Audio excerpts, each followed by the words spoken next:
So here we go. So thank you, mate. So what do we do, Jimmy? We're about to do stuff for the radio for Australia Overnight. Yes. We're pre-recording the spot. You've been kind enough to allow me to record you. We've just thought, let's do it and give it a go.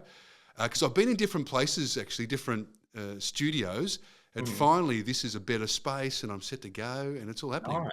So it's going to Good. be Where is this studio that you've got? in Yarraville, west of Melbourne. Nice. So you can come and see it. Yeah, I have to. And so we run this on the weekend. Jimmy sent me a bunch of topics that we go for, and I just sort of wing it, and off we go. And you're a star. What else should I say? We wing it as well. I look half asleep as well. Well, I was going to say that. I've just did. That's right. It's about, what is it? It's 10 o'clock on a Wednesday night. Yeah. So that's what I thought we'd do behind the scenes to tell people. Well, people know we pre-record.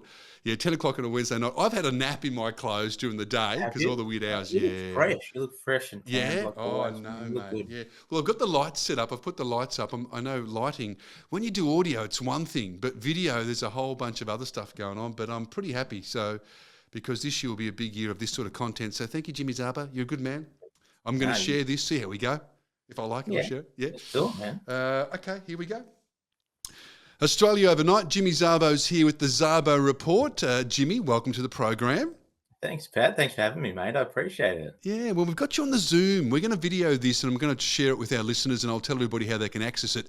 So the sound's a bit different. So you're on the Zoom line into the studio. I've hit record on the video, and we'll get that out to everybody. But it's our regular segment that we do on Australia Overnight. Here we are. Perfect. I've got the Zoom accent on, so hopefully you can understand me. With the mute, you mean, when you mute stuff? Yeah, when I mute and the different crackling, so hopefully it goes through. Right? Oh, no, it works okay. You know, when you see the Golden Globes and these sorts of things, people have to make the face when they don't get the award. You know, they put everybody on the screen and they give it to somebody else. They have to have that face. Is there a Zoom face? I know it's been ages we've been having these online meetings from COVID, but you know, you have to sort of watch your face expressions when they talk about somebody. Yeah. That's right. I'll have to watch how I look as well and how I sound and everything. Yeah. Oh, you look great, mate. You've just put the kids down. Just put the kids down. My hair's a mess, but we'll see how we go, Pat. But people can see that. So Jimmy is a senior producer with 3AW Melbourne for the Drive program with Jackie Felgate, and he picks a few topics for us to talk about and also take some calls on 133693 or 131873 on Australia Overnight. Now, this one here, I just want to hear what you think about this because I know you're good mates with Tony Jones. There was the thing during the week with Novak Djokovic. So tell me your thoughts on this one. Let's start with this one, Jimmy.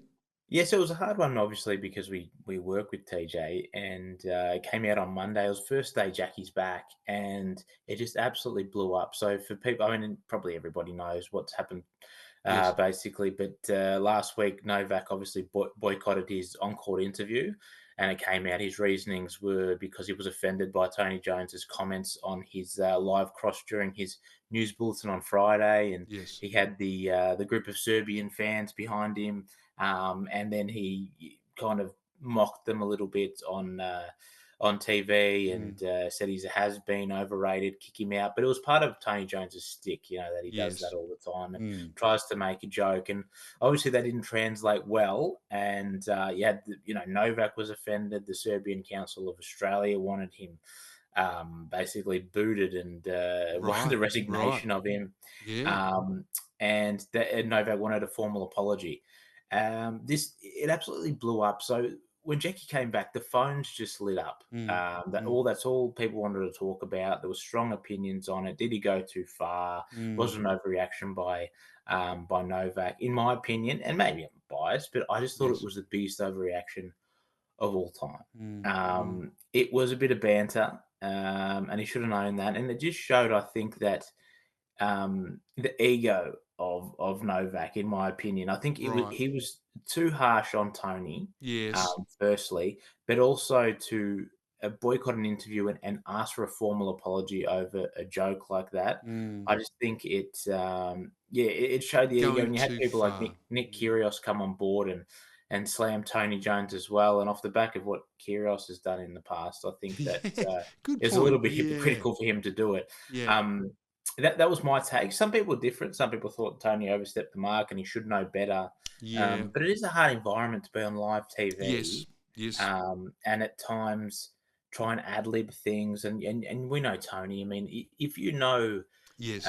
the person that he is, I mean, it wasn't a huge surprise about what he did. But also, at the same time, people said, look, he needs to choose who he makes a joke about because Mm. it's a larger audience. It was on Melbourne TV, it was on Nine News, Yes. and it was to the Nine Melbourne audience. It was Yes. only because somebody picked it up and shared it with Novak that it did get spread that much. And Mm. on Twitter, online, on socials, everyone was commenting on it. I think Elon Musk even shared a post about it as well. So Right, right. Geez, everywhere, Elon Musk, isn't he? it was absolutely everywhere. So, I mean, that was my take. It could be a biased take. But You can what do ask you me, think aren't you? about what How, can I ask you this? Your relationship with Tony? How did he? I could see there was a pile on during the week. He's a pretty tough guy, and he's been around for a while, and he gets the business he's in. How did he take that pile on? Did he? Did it? Or maybe that's a private question. So him personally, did he double down, or did he no, take I it don't think. okay? Yeah, look, I don't think he doubled down. I didn't speak to him in detail about Right, how we went throughout the week. I spoke to him initially on the Monday, but he came out and he apologised to Novak earlier right. before that Yes. and his camp. And this thing about the apology, this often happens, more so on social media everywhere. He's apologised, but it's not enough. No, it's not that. I don't like that. He's apologised. I didn't see the apology. Saw some of the statements. They're splitting hairs on his apology and saying, sorry, it's not enough. That says to me, I still want to argue about this. I want to still make a big deal about this. He's apologised. I Yeah, mean, and now well, he's saying, oh, it's not enough. No, I want more. well, that was other people who reacted like that. I think once TJ apologised officially, Novak was fine with that Right. and moved Well, there you on. go. Um, Class act. You've but apologised. You've admitted that maybe it wasn't 100% right. So let's move on. Yeah. yeah, but other people as well said, "Oh, the apology wasn't good enough, and he didn't really mean it," and things like that. But I Oh, think, you know, I don't look. know. I think when you treat people like this, on a huge scale, like for a lot of his fans, he's the biggest thing in the world, and you can't criticize him, you can't touch him, you can't Mm, mm. say anything that might be a little bit critical of him. But Yes. I mean, if you understand, I mean, the Aussie humor is very, very unique, and I Yes. understand Yes. worldwide it's hard to get. And maybe he missed the mark a little bit on his I think joke he and what he missed the was trying mark. to I do. think he missed the mark on it. But we've all had a go, and I was. So most listeners will know the audio. We don't need to play the audio, yeah. So they've crossed to Tony Jones. He's done a joke about the Serbian fans, and maybe the joke didn't land. Yes, we've all had a. That's what makes Tony Jones so great. You see today, vanilla presenters, news and whatever. Yeah. Young people, they're good. They read the auto cue and they do their bit. Tony always gives something different. He's relaxed. He's been doing it every day. He takes people on. He brings some colour. He's so good at it, and that's what you're seeing. You're seeing a man that doesn't just bang out across. You're seeing a man who sees the supporters there, and I'm going to do something a bit different to engage. What did he get paid for? That's why he's up the top. But in saying that, I reckon it would have been funnier if he did. If he had said, "Oh, they're chanting my name. Oh, I love Tony. Or something like that." Yeah. A bit more sort of self-deprecating. The words of Djokovic is a has-been and that sort of stuff did great. So, Yeah. But in Yeah, saying that, yeah. he's had a go. He's a good guy. I hope he doesn't think, he's great. That's what you do. You have a go, and he's so experienced and so good. That's what you get when you get Tony Jones. Yeah, you're right, and he always offers something different. That's right. He actually that day he had the morning. He did the tennis on the TV, and then he came and did drive. Yeah, Like he yeah, was there at yeah, 3W the whole day, yeah. and he did the Nine News as well. So he's had a long day, TJ, and he's You know what? I thought that when I saw it come up, because I know he works pretty hard, and it's back works to back to very, back very to back.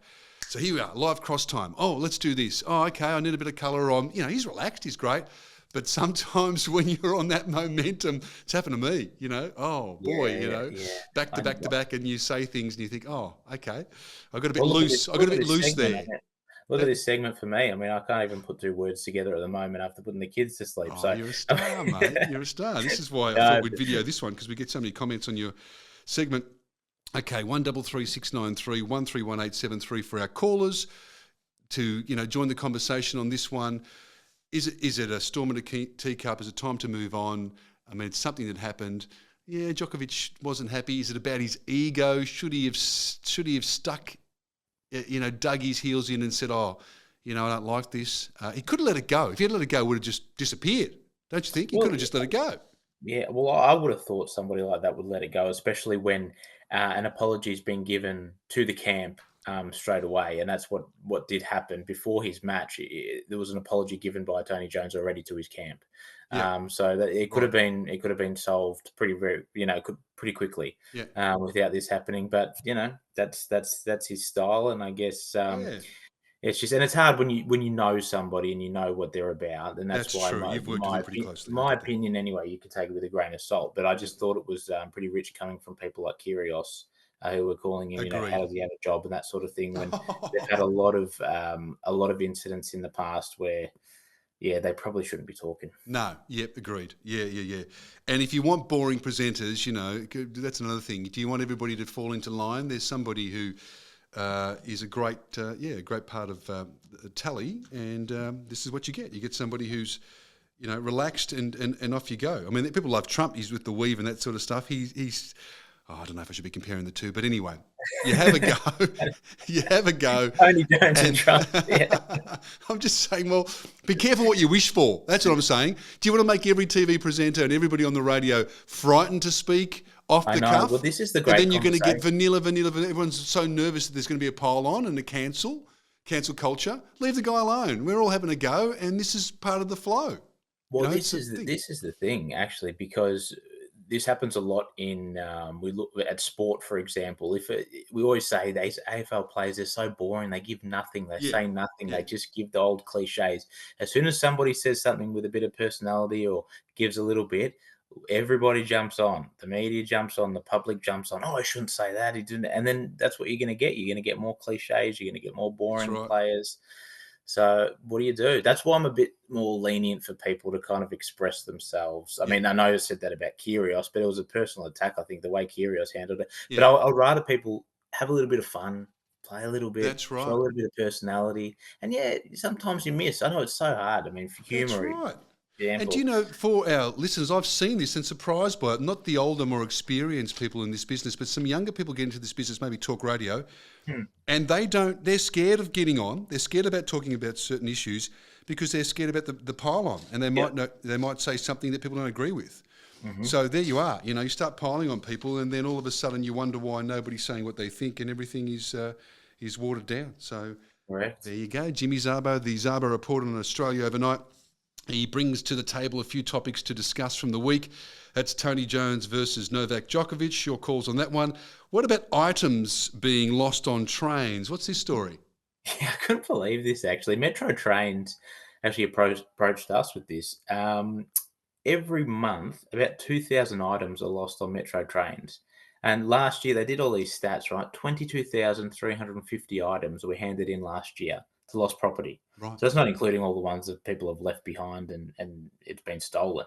But there's things like mobile phones, wallets, headphones. Someone came into studio from Metro Trains during the week and brought in a massive frame, The Last Supper, that was left on the train. Right. Someone left a prosthetic leg. Yeah, okay. Christmas gifts and a TV. How do you do that? A big framed Last Supper. You're walking home. Oh, where's my big picture of the Last Supper? Where's my Last Supper? Where did I leave that? Where did I leave the car keys? There's actually two of them. There's two of them that are in this. So there's a lost property, which I didn't know, at Flinders Street Station. And they've got, at the moment, I think it's 3,000, over 3,000 items currently in lost property waiting for owners to come in and grab them. They've got 715 mobile phones, 600 wallets, 400 sets of iPods or headphones. And we took calls on what you've left, or what you've lost, or what you might have lost or on train or in general. Just amazing the things that people leave on trains. But I had an example last week. I was at the gym and took my rings off because, doing weights and whatever, put them in my pocket. And about half an hour later, in my pocket, only one ring is there. I go, "Oh, no, you're kidding me. Which one is it?" "It's my wedding ring." I'm sweating. I'm thinking, "Oh, my God, my wife is going to kill me." Yeah, yeah, So for 25 minutes, I'm searching the gym, looking everywhere. I'm telling the staff. I yeah. leave my number there. I look Yes. around. Oh, yeah, yeah. Finally, I found it on the ground. I'm like, "Oh, Oh, if you really wow. want to sweat at the gym, Yeah, lose yeah, lose your wedding ring." yeah, yeah. But and we were inundated with calls about things that people have lost in the past. Have you ever lost something, Patty? Have you ever dropped something? I was thinking before we were on air that I'm sure oh, absolutely. But with your story about the wedding rings, reminds me, so you look and you find it. Maybe it's this law of attraction and somehow you do it. My brother, Peter, Mhm. he lives nearby and the kids are nearby too, same suburb, lost his wallet in the park while walking the dog a long time ago and separate homes. And Yeah. my son's found a wallet. Oh, it's Uncle Peter's wallet Oh, you're in the kidding park. me. Yeah. That's So crazy. maybe there's something about that anyway. So as you say, with the rings, you look and you somehow were drawn to it. Oh, look, yeah, misplacing your wallet, which is terrible. I did lose my wedding ring as well along the way. I think just to wash my hands somewhere, Yeah. and it was a bit of a chunky one. I thought it was cool to get a chunky one. I used to get in the way, so I lost that along the way. That was But that. you Yeah, never you're right. never That didn't found it? go. Never found it. No, it went Wow. back. So yeah, there's that, and leaving things on trains. What I'm thinking, there's some Japan. Did the person who came in the studio about the train stuff? I'm told that in Japan and Tokyo, they're very good at returning stuff. You can, if you leave something in a taxi or a train, they've got a whole system and different culture. It's like they find you and they get it back to you. So maybe there's that. That's good. Well, I mean, I could imagine it would be a lot better. I wouldn't have thought a lot of people hand things in. There was actually a guy who called, and I think it was last week, lost his wallet. He had 1,100 in his wallet, cash. Wow, wow, Someone great. handed it in, Yeah, yeah, and great, they got it great. back. That's Well, great. his ID was in there. Was his ID? Because it's Yeah, easy to yeah, find somebody. Okay, well, yeah, there's that. yeah. But they But didn't take the cash, $1,000. which was very nice of them. Yeah, true. Good Um, person. I always had a trick of my mum always told me, pray to Saint Anthony when you lose something, Yeah, I've heard and that. it always it'll always turn up. Yeah, I was praying to Saint Anthony like he's the anything at the patron gym. saint. Yeah, okay. He's the patron saint for what? Lost Finding wedding things. rings, finding things. And it Okay. worked, but that was the trick. There was one thing you reminded me of the wallet as well. One time when I went, this was when I was younger, and I went clubbing, and I had a bit to drink, and I felt a bit queasy, and I go, oh man, I went to the toilet, Yeah, and I went and I didn't throw up, but I nearly did, yeah. and then I went we back are out. we are loose this morning, aren't we? Very loose. I went back out. The emails will come through. I had another few drinks. This was a long time ago, Pat, and it was about 20 minutes past. I go, oh no, I'm feeling sick. I went back again to another stall, different. I'm Yes, sitting there. listen. I look across. I see a wallet sitting in the middle stall. I go, oh, some idiot's left his wallet here. Go and grab it. Look it up. It's mine. Thank God. Yeah, yeah. In a Just fluke it. cubicle, in a club, very packed. Yeah. Lucky no one took it. Yeah, that's right. Yeah, it's so it's such a relief that's happened. I'm sure there's examples of that. Actually, if anybody has examples, yeah, lost and found 133693 131873. Oh, pets. We lost my girl that lives with me. Oh, loves Mm. her cats. They are gorgeous. Our little Oh yeah. cats. Yeah, yeah. She was crying and upset. We lost the two sisters, and then of course I said to her, "She'll be back. She'll be back." We walked the streets, calling out, did the whole bit, and midnight, 1 a.m. Left the screen door locked, and Yeah, then you yeah, can yeah. see, there she is. Oh, There she is. thank God. I was Cats are thinking, oh, notorious for that. yeah, they They are. just run And I off and know then from growing up, yeah, and her family's overseas, and her dad's saying that's okay, just relax, yeah, they'll be back. my mum had a Wallets, story about one time they had chickens in the backyard. yeah, One of the chickens jumped the fence, and she had to go right. and go around and ask neighbours if they'd seen a lost chicken. She said she was so embarrassed going to the neighbours asking if anyone's seen the chicken. I can't remember if she ended up finding it, to be honest. Right. You seen a lost chicken? All right, we'll get some calls and take a break. Jimmy Szarbo's here on Australia Overnight. It's a Szarbo report. Now, Jimmy's a senior producer at 3AW Melbourne, the Drive program, and we cover a few topics to have a chat about and get your calls on as well. We'll come back. Have you ever received something by accident? That's next with Jimmy on Australia Overnight. There you go, Jimmy. We'll come back for the second bit. Thanks, mate. Thank you for that.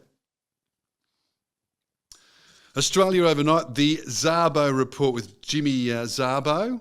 Thanks, mate. We're recording this on video, and I'm going to work out how to share it, just YouTube or whatever, and tell our listeners that. So thank you for something a bit different behind the scenes and how we do all this. No worries. So, no makeup as well. I didn't have time to that's put it right, on. me too. Yeah, that's what I was thinking. That's why I thought it's quite organic because, often when you do video, you can be I like to sort of wear a jacket or something, but anyway, it's just us. Raw and real. You're sort of, you always you're look fine. great, mate. There you go. Yeah, 51. Still 51. hanging in there. 51. Yeah. Now, our next topic. Have you had something delivered by accident? I'll think about whether I have. But tell me about this. A story that popped up, or something that you covered? Yeah, it did pop up. So the reason I'm bringing it up it's another one that blew up. So Jackie over the holidays, she had this massive shipment dropped at the front of her home on a flatbed truck. No idea what it is. Wasn't hers. Wrapped in black plastic. Very curious as to what it was. Yeah. She sent it back. Wasn't hers. And then it got sent back again. And she's like, oh, for the second time, like, do I Right. take it? No, Yeah. she sent it back again. Yeah. And it got us talking about things that have been delivered to your house. And so many people had examples of groceries. A big one is or Uber Eats, for example. Yeah, right. The letters that have come, and do you return them? And the example that I had was the first time, I know I mention her a lot, but first time my nonna ever had Macca's, ever in her life, was Uber Eats got delivered to her door by accident. Yeah. Oh, I see. And it was a McChicken meal. And she said, all right.